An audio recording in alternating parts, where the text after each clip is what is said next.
historia nos enseñó que el poder absoluto tiene un precio oculto, una deuda que las élites de Mesopotamia olvidaron declarar a tiempo.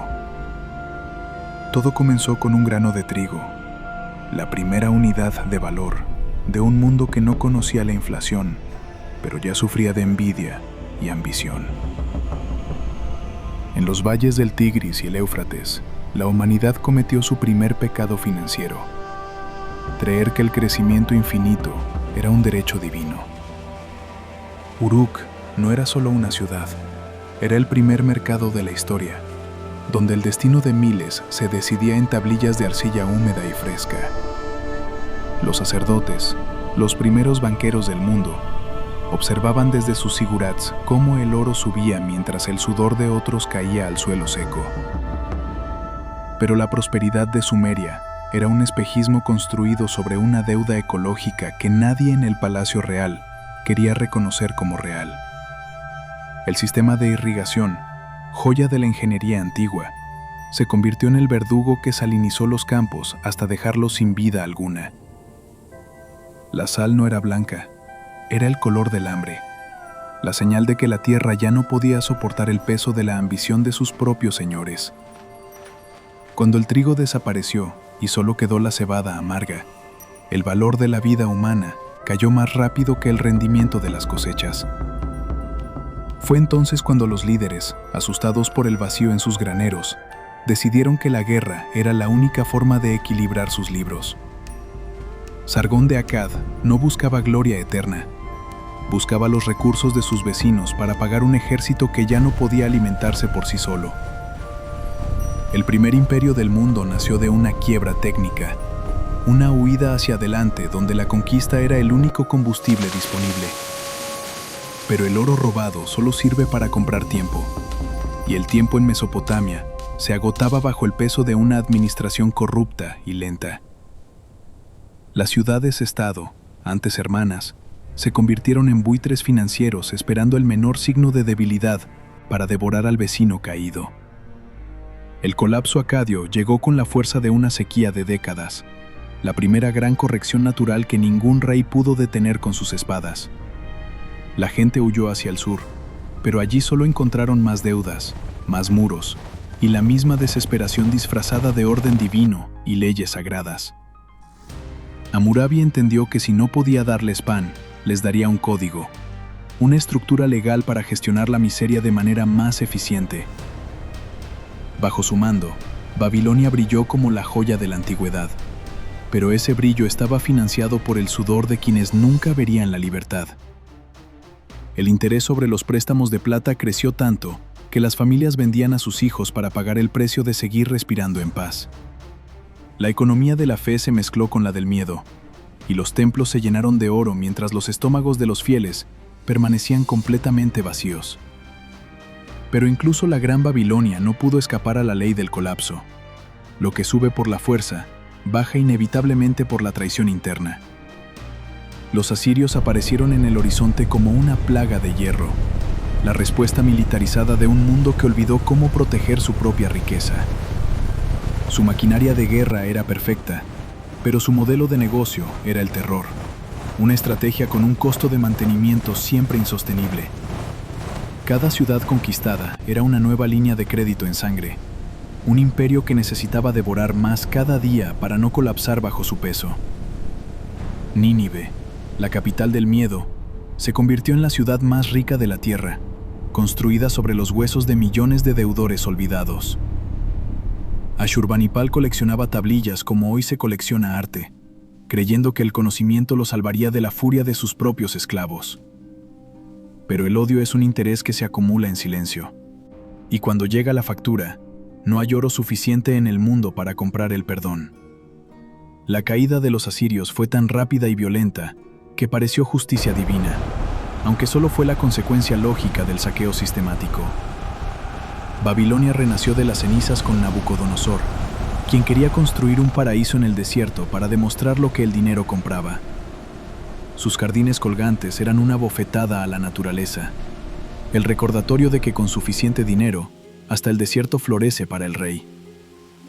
Pero detrás de la belleza, el costo de esa fantasía desangraba a las provincias, creando un resentimiento que cruzaba todas las fronteras sin permiso.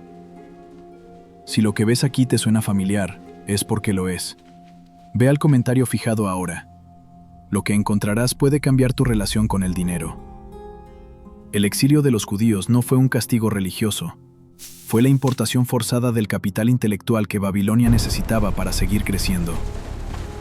En los banquetes del palacio, los nobles bebían en copas sagradas, brindando por un futuro que ya había sido vendido en secreto a los persas. La escritura en la pared no era un mensaje místico, era el balance final de una civilización sin activos reales y saturada de enemigos internos. Ciro el Grande no conquistó Babilonia con fuego. La compró con promesas de impuestos bajos y libertad religiosa para los que estaban hartos. La caída de Babilonia no fue un estruendo, sino el susurro de alivio de quienes ya no tenían absolutamente nada más que perder ante sus señores. Mesopotamia se convirtió en una provincia más, su identidad diluida por el comercio y la administración de un poder que no recordaba su nombre.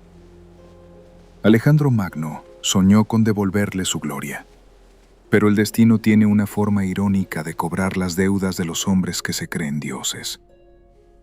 Su muerte en Babilonia marcó el fin del experimento mesopotámico, dejando ruinas y el eco de una sabiduría que el mundo aún no comprendía.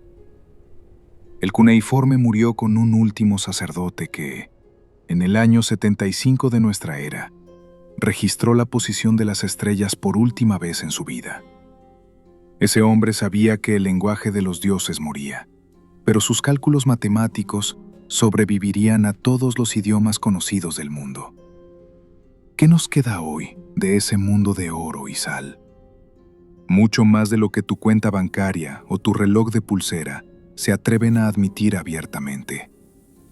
Cada vez que divides tu hora en 60 minutos, pagas un tributo intelectual a un banquero babilónico que vivió hace 4000 años exactos. El círculo de 360 grados es la herencia de una mente que quería cuadrar el cielo para poder cobrarle impuestos a la eternidad. Incluso tus leyes modernas, que juran protegerte, tienen el ADN de un código de piedra que priorizaba la propiedad sobre el valor del alma humana. Mesopotamia no es un capítulo cerrado. Es el sistema operativo sobre el cual corre nuestra actual crisis global de codicia e insostenibilidad. Miramos las ruinas de Uruk con lástima, sin ver que construimos nuestras propias pirámides de deuda sobre exactamente el mismo suelo inestable. La ganancia rápida siempre tiene un costo diferido, una factura que la naturaleza presenta cuando ya no tenemos con qué pagarla ni dónde huir. Seremos el próximo imperio en desaparecer lentamente, dejando solo algoritmos enterrados bajo la arena de un futuro que no nos recordará. El error de los sumerios fue el oro. El nuestro es el silicio. Pero el precio del poder sigue siendo exactamente el mismo para todos los imperios. Cada imperio cree que es eterno, hasta que el primer grano de sal aparece en su jardín, y el interés de la deuda se vuelve impagable y real. La arena no enterró solo sus muros, sepultó la evidencia de que creyeron que el papel y la promesa valían más que la tierra misma que los producía. Durante siglos, el silencio fue el único dueño de las bóvedas donde los sacerdotes de Nippur contaban los intereses de un pueblo ya extinto. Cuando los arqueólogos redescubrieron estas ciudades, no buscaban sabiduría, buscaban el oro para alimentar nuevos museos imperiales europeos. Repitieron el error de los antiguos. Saquearon la historia para venderla, convirtiendo el pasado en mercancía de lujo para las élites del mundo. Hoy la tecnología nos permite ver bajo el suelo de Irak, revelando que el sistema financiero mesopotámico nunca realmente murió del todo. Nuestras tarjetas de crédito son los descendientes directos de las deudas que encadenaron a los campesinos del Éufrates hace 4000 años. Vivimos en la misma ilusión de crecimiento infinito, ignorando que la Tierra tiene un límite biológico que ningún algoritmo puede expandir jamás. La verdadera tragedia de Mesopotamia no fue su caída. Fue nuestra incapacidad de leer la advertencia que dejaron escrita en sus propias cenizas. Si quieres proteger tu patrimonio usando oro real, como los más inteligentes de la historia, el comentario fijado tiene exactamente lo que necesitas. El oro es el único activo que sobrevivió a todos los imperios que creyeron no necesitarlo en el momento exacto de su mayor gloria y poder. Estamos en la cúspide de nuestra propia Torre de Babel digital, hablando 1000 idiomas y entendiendo solo uno, el del beneficio a cualquier costo. Las guerras por el petróleo en las mismas tierras donde nació la agricultura son el recordatorio más cruel de que el poder se paga en sangre. ¿Cuántas veces más veremos colapsar una moneda antes de entender que el valor real reside en lo que cultivamos, no en lo que saqueamos sin freno? El error de oro sigue presente en cada transacción que prioriza el número sobre la vida, en cada decisión que sacrifica el mañana por el dividendo. Cuando el último servidor se apague y el silicio vuelva a ser arena, las piedras de Ur seguirán allí, riéndose de nuestra arrogancia tecnológica. La historia no es una línea recta al progreso. Es un círculo de ambición, deuda y ruinas que llamamos civilización para sentirnos seguros y vivos. No somos dueños del tiempo. Solo somos sus inquilinos en un planeta que ha visto caer imperios mucho más poderosos que todos los nuestros actuales. El código de Hammurabi tallado en piedra para durar milenios. Pero la ley que rige al universo es más simple. Cosechas exactamente lo que siembras. Si siembras deuda, cosecharás tormenta. Si siembras codicia, cosecharás el silencio de ciudades que olvidaron cómo alimentar a su propia gente. El comentario fijado tiene el acceso al curso Oro Inteligente. Lo que ningún imperio pudo salvar, tú puedes construirlo ahora desde cero con sabiduría.